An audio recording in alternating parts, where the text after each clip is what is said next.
زمانہ گزرا، کسی ملک میں ایک گاؤں تھا جس میں ایک کسان اپنی بیوی اور بیٹی کے ساتھ رہتا تھا۔ اس کی بیٹی کا نام لالا رخ تھا اور وہ 15-16 سال کی ایک نہایت حسین و جمیل لڑکی تھی۔ وہ بہت با اخلاق اور ہر کسی کے دکھ درد میں کام آنے والی لڑکی تھی۔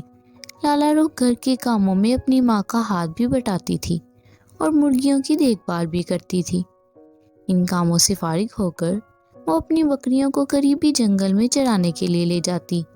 بکریاں تو جنگل میں گھاس اور جھاڑیوں میں لگے پتے کھانے لگتیں اور لالا رخ کسی مٹی کے ٹیلے پر بیٹھ کر ان کی رکھوالی کرتی اور اس بات کا دھیان رکھتی کہ کوئی بکری زیادہ دور نہ نکل جائے۔ اس جنگل میں جا کر اس کی کھلی فضا میں بکریوں کو چرانے میں بڑا مزہ آتا تھا۔ ایک دن سورج ڈھلنے سے پہلے وہ اپنی بکریوں کو ہانک کر جنگل سے گھر کی جانب آ رہی تھی کہ راستے میں اسے زمین پر کوئی چمکیلی چیز نظر آئی۔ اس نے اٹھا کر دیکھا تو وہ ایک ننھی سی سنہری انگوٹھی تھی جس پر سرخ رنگ کا ایک نگینہ بھی جڑا ہوا تھا۔ لالا رخ نے ادھر ادھر دیکھا کہ شاید اسے وہ شخص نظر آ جائے جس کی یہ انگوٹھی تھی، مگر آس پاس کوئی بھی نہ تھا۔ اس نے انگوٹھی کو اپنی اوڑھنی کے پلو میں باندھ لیا اور سوچا کہ اگر اس انگوٹھی کا مالک کبھی مل گیا تو وہ اسے اس کے حوالے کر دے گی۔ اس کے بعد وہ پھر بکریوں کو ہانکتی ہوئی گھر کی جانب چل پڑی۔ ابھی وہ گھر سے کچھ فاصلے پر تھی کہ اسے راستے میں ایک درخت کے نیچے اسے ایک چھوٹا سا بونا بیٹھا نظر آیا۔ اس کے چہرے پر اداسی تھی اور آنکھوں میں آنسو بھرے ہوئے تھے۔ لالا رخ کو اسے یوں اداس دیکھ کر بہت ترس آیا اور وہ اس کے پاس آ کر بولی، کیا میں آپ کی کچھ مدد کر سکتی ہوں؟ آپ غمزدہ نظر آ رہے ہیں۔ بونے نے کہا بڑی اور اداس لہجے میں بولا، تم تو کیا، میری مدد تو کوئی بھی نہیں کر سکتا۔ اتنی بڑی زمین ہے، وہ نہ جانے میری جیب سے کہاں گر گئی ہے۔ جب میں جھک کر دریا سے پانی پی رہا تھا، ہو سکتا ہے وہ دریا میں گر پڑی ہو۔ لالا رخ اس کی بات سن کر ہنس پڑی۔ کہیں آپ کی انگوٹھی تو نہیں کھو گئی ہے؟ اس نے ہنستے ہوئے سوال کیا۔ اس کی بات سن کر بونا حیرت سے اچھل پڑا۔ لڑکی، تمہیں کیسے پتہ چلا کہ میری انگوٹھی کھو گئی ہے؟ اس نے حیرانی سے کہا۔ مجھے کچھ دور زمین پر سے ایک انگوٹھی ملی تھی اور میں نے آپ کی باتوں سے اندازہ کر لیا تھا کہ یہ آپ کی ہی ہوگی۔ لالا رخ نے اپنی اوڑھنی کے پلو سے انگوٹھی نکال کر بونے کے حوالے کر دی۔ بونا خوش ہو گیا۔ اس نے انگوٹھی لے کر احتیاط سے اپنی جیب میں رکھ لی اور لالا رخ سے بولا، یہ ایک بہت ہی قیمتی انگوٹھی ہے، اسے بیچ کر تمہیں بہت ساری رقم مل سکتی تھی، مگر تم ایک اچھی اور نیک دل لڑکی ہو اور تمہارے دل میں ذرا سا بھی لالچ نہیں۔ میں تمہارا شکر گزار ہوں۔ یہ انگوٹھی میں نے اپنی پیاری بیوی کو تحفے میں دینے کے لیے لی تھی۔ میں خوش ہوں کہ آپ کی انگوٹھی آپ کو مل گئی ہے، لالا رخ نے کہا۔ بونے نے مسکرا کر اس کی بات سنی اور اپنے قبیلے میں سے چاندی کی ایک ڈبیا نکال کر اسے لالا رخ کو دیتے ہوئے بولا، لڑکی، میں تمہاری نیکی کا انعام تو نہیں دے سکتا کیونکہ اس وقت میرے پاس کوئی قیمتی چیز نہیں ہے۔ ہاں، جنگل سے گزرتے ہوئے ایک جادوگرنی کے گھر کی کھڑکی کے نیچے سے مجھے یہ ڈبیا ملی تھی۔ اس میں ایک بیج ہے اور مجھے یقین ہے کہ یہ جادو کا بیج ہوگا۔ گھر جا کر اسے زمین میں بو دینا، ہو سکتا ہے اس میں سے ایسا درخت نکل آئے جس میں بجائے پھولوں اور پھلوں کے سونے چاندی کی اشرفیاں لگتی ہوں۔ اگر ایسا ہو گیا تو مزے آ جائیں گے، تم امیر ہو جاؤ گی۔ لالا رخ نے ڈبیا لے کر بونے کا شکریہ ادا کیا۔ بونے نے اپنے منہ میں دونوں ہاتھوں کی ایک ایک انگلی ڈال کر زور سے سیٹی بجائی۔ سیٹی کی آواز سنتے ہی سامنے کی جھاڑیوں میں ہلچل سی مچی اور ان میں سے بونے سے کچھ بڑے قد کا ایک گھوڑا نکل کر آیا اور اس کے پاس کھڑا ہو گیا۔ اس کے منہ میں گھاس دبی ہوئی تھی جسے وہ مزے لے کر کھا رہا تھا۔ بونے نے لالا رخ کو خدا حافظ کہا اور اپنے چھوٹے سے گھوڑے پر سوار ہو کر لمحہ بھر میں ہی نظروں سے اوجھل ہو گیا۔ لالا رخ خوش گھر آئی گھر آ کر اس نے بکریوں کو ان کے گھونٹوں سے باندھ دیا۔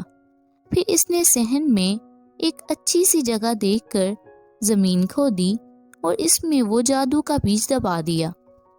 بیج دبانے کے بعد اس نے اس پر تھوڑا سا پانی بچھ رکھ دیا اور اپنے دوسرے کاموں میں مصروف ہو گئی۔ تھوڑی دیر بعد کسان بھی کھیتوں سے گھر میں لوٹ آیا۔ رات ہو گئی تھی۔ کسان، اس کی بیوی اور لالا رخ نے کھانا کھایا اور سونے کے لیے بستروں پر لیٹ گئے۔ اگلی صبح جب لالا رخ اٹھی تو اس نے اس جگہ جہاں بیج بویا تھا وہاں ایک مٹر کا پودا دیکھا۔ لالا رخ کو بہت حیرت ہوئی، ایک تو اس بات پر کہ ایک ہی رات میں مٹر کا پودا زمین سے کیسے نکل آیا اور اتنا بڑا ہو گیا۔ دوسری حیرت اس بات پر تھی کہ اس پودے کی شاخ میں ایک مٹر کی پھلی بھی لگی ہوئی تھی۔ وہ سمجھ گئی کہ جادو کی بیج کی وجہ سے ایسا ہوا ہے۔ اس نے جلدی سے مٹر کی پھلی پودے سے توڑی اور اسے چھیل کر دیکھنے لگی۔ اسے چھیلا تو اندر مٹر کے دانے نہیں تھے، بلکہ ایک بہت ہی چھوٹا سا لڑکا آنکھیں بند کیے لیٹا تھا۔ لالا رخ ڈرپوک لڑکی نہیں تھی، اس لیے وہ اس عجیب و غریب چھوٹے سے لڑکے کو دیکھ کر ذرا بھی نہیں ڈری۔ اس نے جلدی سے اس لڑکے کو پھلی سے نکال کر اپنی ہتھیلی پر رکھ لیا اور اسے غور سے دیکھنے لگی۔ پھلی سے نکلتے ہی لڑکے کی آنکھیں کھل گئیں اور وہ اٹھ کر بیٹھ گیا۔ میں کہاں ہوں؟ لڑکے نے حیرت سے آنکھیں جھپکاتے ہوئے پوچھا۔ لگتا ہے میں دیووں کی دنیا میں پہنچ گیا ہوں۔ اتنی بڑی لڑکی تو میں نے آج تک نہیں دیکھی۔ تم میری ہتھیلی پر ہو ننھے لڑکے؟ میں دیو نہیں بلکہ عام انسان ہی ہوں، تم ہی بس بہت چھوٹے سے ہو، لالا رخ نے مسکراتے ہوئے کہا۔ وہ اس ننھے لڑکے کو دیکھ کر خوش ہو گئی تھی۔ اس نے دل میں سوچ لیا تھا کہ وہ اس لڑکے کو اپنے گھر میں ہی رکھے گی۔ مجھے بھوک لگ رہی ہے، لڑکے نے کہا۔ کیا مجھے کچھ کھانے کو ملے گا؟ لالا رخ نے کہا۔ تم کیا کھاؤ گے؟ مجھے بتا دو۔ جو کی روٹی اور مکھن تو تم کھا نہیں سکو گے، جو کی روٹی تو بہت بڑی ہوتی ہے۔ کیا تم اخروٹ کا حلوہ بنا سکتی ہو؟ لڑکے نے جلدی سے پوچھا۔ بنا تو میں لوں گی، مگر اس کے لیے مجھے اخروٹ لینے کے لیے پہاڑوں پر جانا ہوگا۔ ہمارے گھر میں اخروٹ نہیں ہیں، لالا رخ نے کہا۔ ٹھیک ہے، مجھے بھی اپنے ساتھ لے چلو، لڑکے نے کہا۔ لالا رخ لڑکے کو ہاتھ میں لے کر اپنی ماں کے پاس پہنچی اور اس کے متعلق بتایا۔ مٹر کی پھلی سے نکلنے والے لڑکے کو دیکھ کر اس کی ماں ڈر گئی۔ اتنا چھوٹا سا لڑکا تو اس نے کبھی نہیں دیکھا تھا۔ اس کا خوف محسوس کر کے لڑکی کا ہنستے ہنستے برا حال ہو گیا۔ وہ اپنی ہنسی روکنے کی کوشش کرتے ہوئے بولا، آپ اتنی بڑی ہو کر مجھ سے ڈر گئی ہیں، مگر میں اتنا چھوٹا ہونے کے باوجود بھی آپ سے نہیں ڈرا۔ لڑکا تھا تو چھوٹا، مگر باتیں مزے کی کرتا تھا۔ اس کی بات سن کر لالا رخ کی ماں مسکرانے لگی اور اس کا خوف دور ہو گیا۔ لالا رخ نے اپنی ماں سے کہا، آج میں بکریوں کو جنگل میں نہیں لے جاؤں گی، انہیں یہی چارہ ڈال دوں گی۔ مجھے پہاڑوں پر جا کر وہاں سے اخروٹ لینا ہے تاکہ اس ننھے لڑکے کے لیے حلوہ بنا سکوں۔ ٹھیک ہے، مگر خوب دیکھ بھال کر جانا، وہاں پر بڑے خطرات ہوتے ہیں۔ تم واپس آؤ گی تو میں اس لڑکے کا ناریل کے چھلکے سے بستر بنا کر رکھوں گی اور اس کے چھوٹے چھوٹے کپڑے اور جوتے بھی بناؤں گی۔ مجھے یہ لڑکا بہت پسند آیا ہے، اگر یہ بڑا ہوتا تو میں تمہاری شادی اس سے کر دیتی۔ اس کی ماں نے مسکرا کر کہا۔ اپنی شادی کا سن کر لالا رخ کا چہرہ مارے شرم کے گلابی ہو گیا اور وہ مٹر کی پھلی والے لڑکے کو لے کر جلدی سے کمرے سے نکل گئی۔ کسان تو منہ اندھیرے ہی کھیتوں پر کام کرنے کے لیے نکل گیا تھا، اس لیے وہ اس لڑکے سے نہیں مل سکا تھا۔ تھوڑی دیر بعد لالا رخ نے اپنے باپ کا گھوڑا استبل سے نکالا، لڑکے کو ایک چھوٹی سی جالی والی مخملی تھیلی میں رکھ کر تھیلی کو اپنے گلے سے لٹکایا اور گھوڑے پر سوار ہو کر پہاڑوں کی جانب روانہ ہو گئی۔ پہاڑوں کے پاس پہنچ کر وہ تھوڑی دیر سستانے کے لیے ایک جگہ درختوں کی گھنی چھاؤں میں بیٹھ گئی۔ گھوڑے کو اس نے ایک درخت سے باندھ دیا تھا۔ اس نے لڑکے کو تھیلی سے نکال کر اپنی ہتھیلی پر رکھ لیا۔ وہ دلچسپی سے چاروں طرف دیکھ رہا تھا۔ لالا رخ نے کہا، اب ہم یہاں سکون سے کچھ دیر بیٹھتے ہیں۔ تم مجھے اپنے متعلق بتاؤ کہ تم کون ہو، اس مٹر کی پھلی میں کیسے پہنچے؟ مجھے تو یہ سب جادو کی باتیں لگ رہی ہیں۔ لڑکے نے کہا، تم ٹھیک سمجھی ہو، یہ سب ایک ظالم جادوگرنی کا کیا دھرا ہے۔ ٹھہرو، میں شروع سے تمہیں اپنی پوری کہانی سناتا ہوں۔ میرا نام دلاور ہے۔ میں بھی عام لڑکوں کی طرح تھا اور اپنے ماں باپ کے ساتھ ایک گاؤں میں رہتا تھا۔ ایک دفعہ گاؤں میں وبائی امراض پھوٹ پڑے، جس سے میری ماں اس دنیا سے چل بسی۔ اس وقت کوئی 8 سال کا تھا میں۔ کچھ دنوں بعد میرے باپ نے دوسری شادی کر لی۔ سوتیلی ماں کا سلوک میرے ساتھ اچھا نہ تھا۔ وہ ذرا سی بات پر مجھے دھن کر رکھ دیتی، اور شام کو جب میرا باپ گھر آتا تو اس سے میری سچی جھوٹی شکایتیں کرتی۔ ان شکایتوں کو سن کر میرا باپ غصے میں آ جاتا اور میری پٹائی شروع کر دیتا۔ انہی حالات میں سالوں گزر گئے اور میں 18 سال کا ہو گیا۔ ایک روز سوتیلی ماں کی شکایت پر میرا باپ اتنا ناراض ہوا کہ پہلے تو اس نے مجھے خوب مارا پیٹا، پھر مجھے گھر سے نکال دیا اور مجھ سے کہا کہ اب میں کبھی اپنی شکل نہ دکھاؤں۔ میرا اس دنیا میں کوئی ٹھکانہ نہیں تھا۔ میں پریشانی کے عالم میں ایک طرف کو چل پڑا۔ مجھے کچھ پتہ نہیں تھا کہ میں کدھر جا رہا ہوں۔ چلتے چلتے میں ایک جنگل میں پہنچ گیا۔ وہاں میں نے ایک عجیب سا پر اسرار سیاہ رنگ کا محل نما ایک گھر دیکھا۔ مجھے زوروں کی بھوک لگ رہی تھی۔ میں نے سوچا کہ شاید مجھے اس گھر سے کھانے کو کوئی چیز مل جائے۔ میں اس گھر میں داخل ہو گیا۔ ہر طرف سکوت طاری تھا۔ ایک کمرے میں نے ایک نہایت بدصورت جادوگرنی کو دیکھا۔ وہ ایک پلنگ پر پڑی بے خبر سو رہی تھی۔ سامنے ایک اور کمرہ تھا جس کے دروازے پر جیل جیسی سلاخیں لگی ہوئی تھیں، اور ان کے پیچھے کچھ بچے موجود تھے۔ سب بچے بہت خوفزدہ اور سہمے ہوئے تھے۔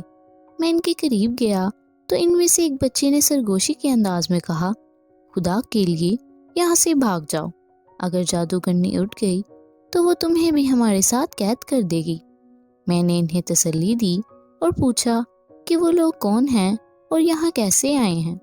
انہوں نے بتایا کہ جادوگرنی ان بچوں کو پکڑ کر لے آتی ہے جو اپنے گھروں سے دور دور گھومنے پھرنے نکل جاتے ہیں۔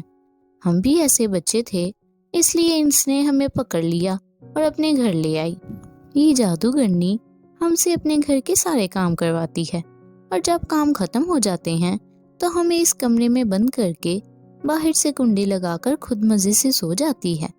ان بچوں کی کہانی سن کر مجھے بہت افسوس ہوا۔ میں نے ان کی مدد کرنے کا فیصلہ کر لیا۔ میں نے اس جیل خانے کی کنڈی کھول کر سب بچوں کو آزاد کر دیا اور ان سے کہا کہ وہ یہاں سے بھاگ کر سیدھے اپنے گھر جائیں۔ میں نے انہیں یہ تاکید بھی کی کہ آئندہ وہ اپنے ماں باپ سے دور کہیں نہ جائیں۔ انہوں نے وعدہ کر لیا اور خوش خوش وہاں سے بھاگ گئے۔ ان کے جانے کے بعد میں بھی وہاں سے نکلنے کے لیے پلٹا، مگر کیا دیکھتا ہوں کہ وہ جادوگرنی وہاں آ گئی ہے۔ بچوں کو جیل میں نہ پا کر وہ سمجھ گئی کہ میں نے انہیں آزاد کر دیا ہے۔ وہ غصے سے لال بھبکا ہو گئی۔ اس نے اپنے دانت کھٹکھٹائے اور قہر بڑی آواز میں بولی، تو نے ان بچوں کو یہاں سے نکال کر مجھ پر بڑا ظلم کیا ہے۔ میں ان بچوں سے اپنے گھر کے سارے کام کرواتی تھی، اب وہ تمام کام مجھے خود کرنا پڑیں گے۔ لڑکے، تجھے اس حرکت کی سزا ضرور ملے گی۔ میں تجھے جادو کے زور سے بالکل چھوٹا سا بنا کر مٹر کے بیج میں بند کر دوں گی، پھر اس بیج کو ایک ڈبیا میں بند کر کے اپنے گھر سے باہر پھینک دوں گی۔ اگر تیری قسمت اچھی ہوگی تو کوئی اس بیج کو ڈبیا سے نکال کر زمین میں بو دے گا، اس میں سے مٹر کا ایک پودا نکلے گا جس میں ایک پھلی لگی ہوگی، اور اس پھلی میں تو گہری نیند سو رہا ہوگا۔ ہاں، اگر کوئی نیک دل لڑکی تجھے پھلی سے نکال کر اخروٹ کا حلوہ بنا کر تجھے کھلائے گی تو تب ہی تو اپنی اصل شکل میں آ سکے گا۔ جو لوگ مجھے تنگ کرتے ہیں اور غصہ دلاتے ہیں، میں ان کو ایسی ہی عجیب و غریب اور انوکھی سزائیں دیتی ہوں۔ یہ کہہ کر جادوگرنی نے ایک خوفناک قہقہہ لگایا اور منہ ہی منہ میں کچھ پڑھ کر مجھ پر پھونکا۔ پھر مجھے کچھ پتا نہیں کہ میرے ساتھ کیا ہوا۔ لالا رخ دلاور کی کہانی بہت دلچسپی سے سن رہی تھی۔ کہانی ختم ہوئی تو وہ بولی، دلاور تم فکر مت کرو، میں تمہیں اخروٹ کا حلوہ بنا کر کھلاؤں گی تاکہ تم پر سے جادو کا اثر ختم ہو جائے۔ ویسے تمہاری دکھ بھری کہانی سن کر میرا دل بڑھایا ہے، تم نے بہت دکھ اٹھائے ہیں۔ اب اطمینان رکھو، تم ہمارے گھر میں ہمارے ساتھ ہی رہنا، وہاں تمہیں کوئی تکلیف نہیں ہوگی۔ اس کے بعد وہ اٹھی۔ پہاڑ کے دامن میں اخروٹ کے درخت تھے، اس نے درختوں سے اخروٹ توڑے اور دلاور کے ساتھ واپس گھر آ گئی۔ اس کی ماں نے کھانا تیار کر رکھا تھا، مگر لالا رخ کو تو ذرا سی بھی بھوک نہیں تھی۔ وہ تو یہ چاہ رہی تھی کہ جلد سے جلد اخروٹ کا حلوہ بنائے اور دلاور کو کھلا دے۔ اس نے دلاور کو زمین پر چھوڑ دیا تھا اور وہ باورچی خانے میں بھاگا بھاگا پھر رہا تھا۔ لالا رخ نے ایک چھوٹی سی ہنڈیا کو دھو کر اس میں مکھن ڈال کر سوجی بھونی، پھر اس میں کشمش، پستے، کھوپر اور پہاڑ پر سے لائے ہوئے اخروٹ ڈالے۔ حلوے کی خوشبو پورے گھر میں پھیلی ہوئی تھی۔ تھوڑی دیر میں حلوہ تیار ہو گیا۔ لالا رخ نے امرود کا ایک پتا لیا اور اسے گول گول کاٹ کر ایک چھوٹی سی پلیٹ بنائی اور اس میں حلوہ ڈال کر اس پر چاندی کے ورق لگائے اور پلیٹ دلاور کے سامنے رکھ دی۔ گھر میں اتنا چھوٹا کوئی چمچ تو نہ تھا کہ وہ اس سے حلوہ کھا سکے، اس لیے لالا رخ نے امرود کے پتے کے موٹے ڈنڈل سے ایک چھوٹا سا چمچ بھی بنا دیا تھا۔ دلاور نے اس چمچ سے حلوہ کھانا شروع کر دیا۔ دلاور کو حلوہ بہت پسند آیا۔ دلاور نے ڈنڈل والے چمچ میں تھوڑا سا حلوہ لے کر لالا رخ کو بھی کھلانا چاہا۔ اس کی اس حرکت پر لالا رخ ہنس پڑی اور بولی، یہ میں نے تمہارے لیے بنایا ہے، تم ہی کھاؤ۔ لالا رخ کی ماں بھی وہیں بیٹھی ہوئی تھی۔ لالا رخ نے مسکرا کر اس سے کہا، ماں اب دلاور ٹھیک ہو جائے گا۔ خدا کرے ایسا ہی ہو، میں تو حیران ہوں کہ دنیا میں اتنے چھوٹے چھوٹے سے لڑکے بھی ہوتے ہیں۔ میں تو ڈر رہی تھی کہ اسے مرغی ٹھونک مار کر نہ کھا جائے یا بلی سے اپنے بچوں کے ساتھ کھیلنے کے لیے نہ لے جائے۔ لالا رخ نے اپنی ماں کو دلاور کی پوری داستان شروع سے آخر تک سنا دی۔ اس کی ماں یہ تمام باتیں سن کر دنگ رہ گئی اور دلاور کی سوتیلی ماں ظالم باپ اور جادوگرنی کو برا بھلا کہنے لگی۔ اچانک وہ دونوں چونک گئیں۔ کھلی کھڑکی سے دھنگ کے ساتھ رنگوں کی روشنی اندر آنے لگی اور دلاور کو اپنے حصار میں لے کر اس کے گرد چکر کاٹنے لگی۔ یہ روشنی اتنی تیز تھی کہ لالا رخ اور اس کی ماں کی آنکھیں خیراں ہو گئیں۔ جب روشنی کے 3 چکر پورے ہو گئے تو اس روشنی میں سے 17-18 سال کا ایک نہایت حسین و جمیل لمبے قد کا نوجوان لڑکا برآمد ہوا اور اس کے ساتھ ہی رنگ برنگی روشنی غائب ہو گئی۔ لڑکے نے مسکراتے ہوئے کہا، لالا رخ میں دلاور ہوں، مجھ پر سے جادو کا اثر ختم ہو گیا ہے۔ لالا رخ یہ سن کر خوش ہو گئی۔ اس کی ماں بھی حیرت بھری نظروں سے دلاور کو دیکھے جا رہی تھی۔ وہ کسی شہزادے کی طرح خوبصورت تھا۔ اتنی دیر میں کسان بھی دوپہر کا کھانا کھانے گھر آ گیا۔ اس نے دلاور کو دیکھا تو اپنی بیوی سے اس کے متعلق پوچھا۔ اس کی بیوی نے ساری کہانی سے بھی سنا دی۔ کسان کو جب تمام باتیں پتہ چلیں تو وہ بہت حیران ہوا۔ سب نے مل کر کھانا کھایا۔ فیصلہ یہ ہوا کہ اب دلاور ان کے ساتھ ہی رہے گا۔ وہ بھی بخوشی راضی ہو گیا۔ جب کسان دوبارہ کھیتوں پر چلا گیا تو دلاور، لالا رخ اور اس کی ماں تینوں باتوں میں مصروف ہو گئے۔ دلاور نے لالا رخ کی ماں سے کہا، بس اب تو میرے دل میں ایک ہی خوف ہے۔ لالا رخ اور اس کی ماں اس کی طرف سوالیہ نظروں سے دیکھنے لگیں۔ جب اس نے مزید کچھ نہیں کہا تو لالا رخ کی ماں نے پوچھا، دلاور بیٹا کیسا خوف؟ یہی کہ آپ اپنی بات نہ بھول جائیں۔ دلاور نے جھوٹ موٹ کی اداسی سے کہا۔ کون سی بات؟ لالا رخ کی ماں نے حیرت سے پوچھا۔ وہی بات جو آپ نے آج صبح کی تھی کہ اگر یہ بڑا ہوتا تو میں اس کی شادی لالا رخ سے کر دیتی۔ لالا رخ تو یہ سن کر شرما گئی، مگر اس کی ماں ہنس کر بولی، جب میں نے ایک بات کہہ دی تو کہہ دی، میں اسے کیوں کر بھولوں گی۔ تھوڑے دنوں بعد دلاور اور لالا رخ کی شادی ہو گئی۔ اب دلاور کو گھر چلانے کے لیے کوئی کام تو کرنا ہی تھا، اس لیے وہ کسان کے ساتھ کھیتوں پر جانے لگا۔ وہ بہت محنتی اور جفاکش لڑکا تھا۔ وہ کھیتوں پر صبح سے شام تک کام کرتا۔ پہلے کسان اپنے کھیتوں میں سبزیاں وغیرہ ہی لگاتا تھا، مگر دلاور نے گندم، گنا، جو، باجرا اور مختلف قسموں کی دوسری فصلیں بھی لگانا شروع کر دی تھیں، جن کو بیچ کر کسان کو بہت سارے پیسے ملنے لگے۔ اتنے پیسے تو اس نے زندگی بھر نہیں کمائے تھے۔ ان پیسوں کو جمع کر کے تھوڑے ہی دنوں میں انہوں نے ایک بڑا سا گھر بھی بنا لیا، اور پھر سب ہنسی خوشی زندگی کے دن گزارنے لگے۔